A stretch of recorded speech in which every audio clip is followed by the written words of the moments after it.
All around the entertainment industry, you're seeing the same question be asked. How could Lightyear have flopped so badly? How could Disney's latest movie have performed so poorly? Yet something that comes out a few weeks later, targeted towards the same demographic in Minions: Rise of Gru from Universal, how could that have performed so well? Making more in just 3 days than Lightyear made in 3 weeks. Well, the answer is pretty simple. When you have a pre-established franchise with a fan base, with an audience, and you go and you turn around, you insult that fan base, you inherently change something, and you try to push a political message, that might turn some people off. And now it seems like the director of the failed Lightyear movie is taking things a little bit personally. He's taking it personally that he might hold the record for the biggest flop in Disney Pixar history, as Lightyear's set to lose over $200 million. Lightyear director Angus MacLane attacks critics after film gets embarrassed by Minions: The Rise of Gru.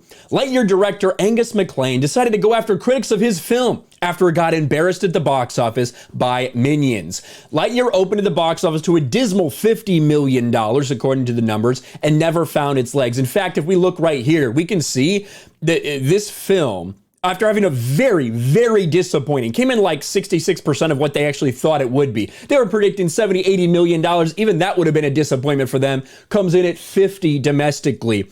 And you can see it's only continued to tail off an essentially flat line for Disney. This is embarrassing. Still hasn't hit $200 million. Needs $500 million worldwide to even think about breaking even. Conversely, you look at Minions and it did numbers bigger than that in the first 3 days and just continues to grind it out. By its third weekend, it dropped another 64% to only bring in $6 million. And then we talked about how well Minions is doing. And a lot of people are pointing out, because you have this franchise that's been out there a while in Minions. You have a franchise in Toy Story that they tried to use to promote Lightyear. Didn't work out very well for Disney. But Angus MacLane did retweet this the other day before making some statements himself. This is from someone named Lon Harris. Gonna get 100% serious for a moment. If you're reading this and you think Lightyear vs. Minions represents a real political or social debate such that you can read deeper meanings into their box office totals, log off the internet immediately. You have been poisoned. And Angus MacLane retweets that, which just him retweeting that tells me that he's very, very sensitive about this, that he is probably fuming at the fact that so many people are discussing this, because it's not just people on YouTube. Everywhere people are asking the question, how and why did this happen? I know the answer to that. I've been telling you that for a long time. So have a lot of other people in this sphere. You just didn't want to listen. People don't want to accept that. Now, that's not saying that that's the only reason, that the only reason is because of some identity politics that were being pushed in a movie. That's not the only reason. It has a lot to do with all the decisions Disney made. The decisions they made of how to gear this movie and the structure of the story. The decision they made to recast Tim Allen, who, despite, Chris Evans attacking the fan base before this release,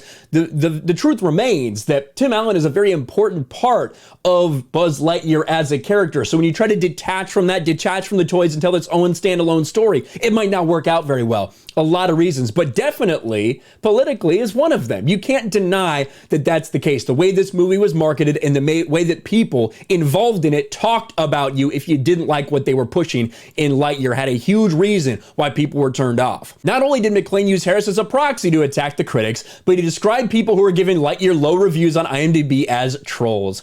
Angus MacLane.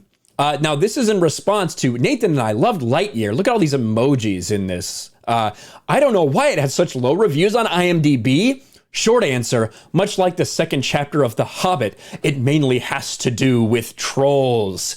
And that is a weird thing. I think a lot of people from all kind of political, perspectives, they blame things on trolls, when in reality, it could be like an angry fan base, but it's not trolling. There could be some people that are very upset. There could very well be people that went there and falsely gave it a 1 even though they didn't see it. Same way that people went there and falsely gave it 10s even though they didn't see it. But I don't think it has anything to do with trolling. It's genuine reaction from people that are upset about something. And you can see what they're talking about here on IMDb. Look at all these 1-star ratings, 40% of 1-star ratings, overall overall score of 5.3, which Bounty in the Comics points out that it's actually not that different right? It's not that different from the all audience score over on Rotten Tomatoes, not drastically anyway. It'd be one thing if this one was like 95% and the one on IMDb was like a 1 or something, but it's really not all that far apart. But it is very, very obvious. You look here on Metacritic, same thing, a lot of negative reviews. And then Angus MacLane even shows he's so sensitive about this, he's so sensitive about the critiques that he's receiving, that he's trying to make excuses. Why do you have to insert politics into science fiction?